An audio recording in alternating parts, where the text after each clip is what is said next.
I was watching a video on YouTube the other day entitled Court Blocks Brett Favre from Using White Privilege Escape Route in Lawsuit.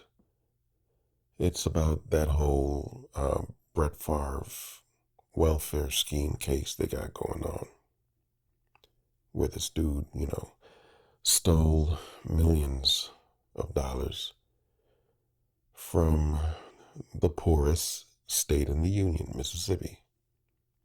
And whenever I watch these videos, I always go to the comment section just to see what people are saying. And I saw this comment where someone said, I'd rather see Favre get my tax money than some 20-year-old unemployed, 8 children having, don't know who the daddy is, no child support, Section 8 living, no good, twerking, food stamp spending female. And it just reminded me of a conclusion that I came to a few years back, around 2017 or so, 16, 17. Just as it regarded how white racists use the argument of disproportionality. Like, when I wanted to test it out, I spoke to some people and I said, let's play the what's worse game. Tell me what's worse. I'll try it on you guys. So tell me what's worse. There's a gang with 100 members. They are known as the 100 Gang. 7 members of the 100 Gang go as uninvited guests to a random family reunion attended by about 200 family members. Those 7 gang members proceed to mass murder 60 of the 200 people in attendance. All right? In another scenario, there is a gang with 50 members. They are known as the 50 Gang.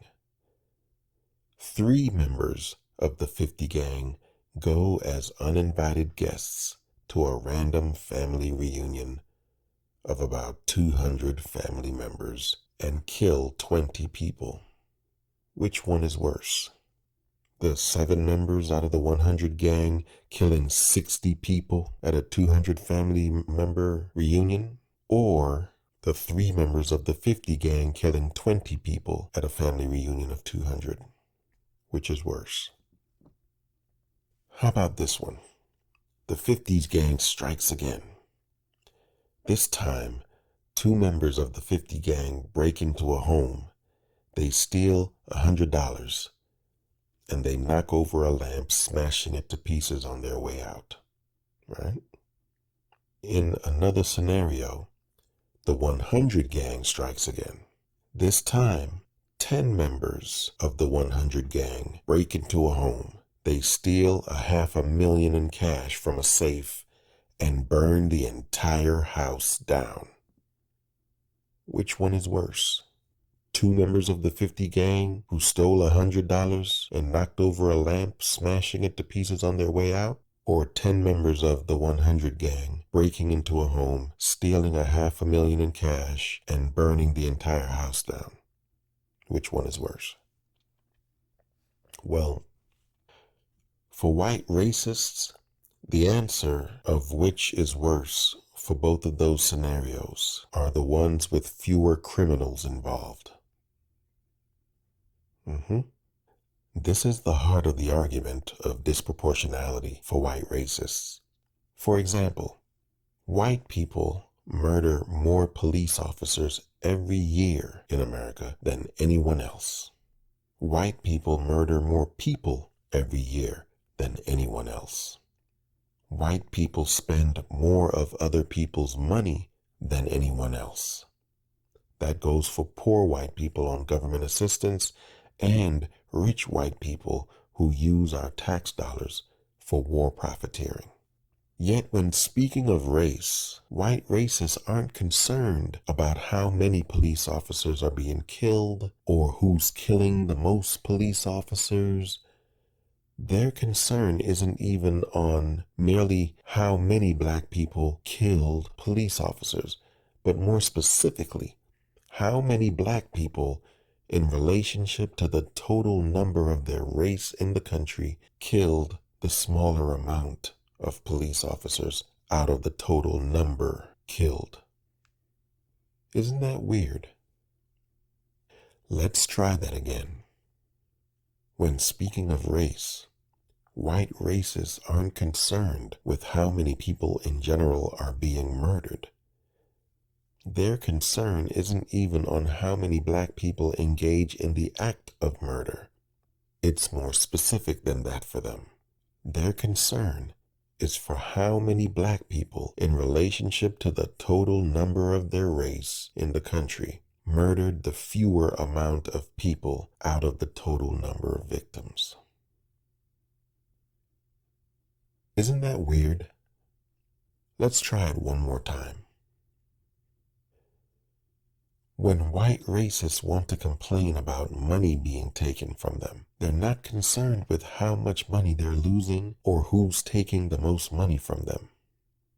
They're not even concerned about how many black people are getting some money.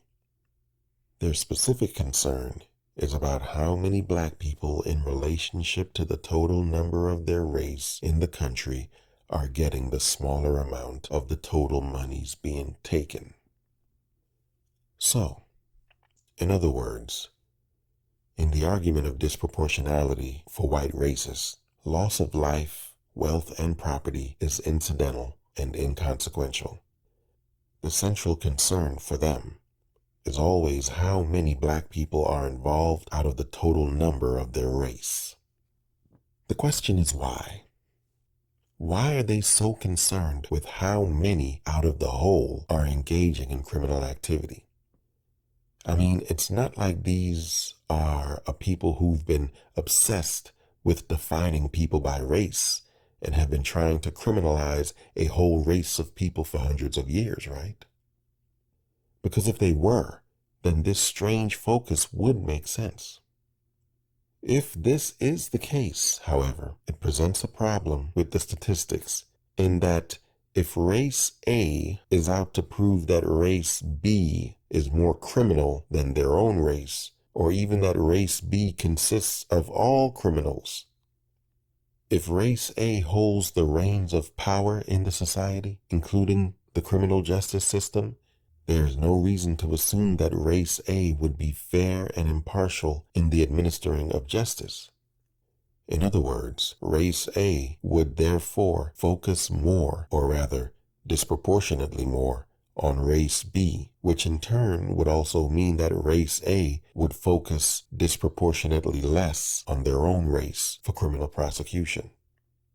This means that not only the application of justice would have to be examined, but the very definition of crime itself must be scrutinized.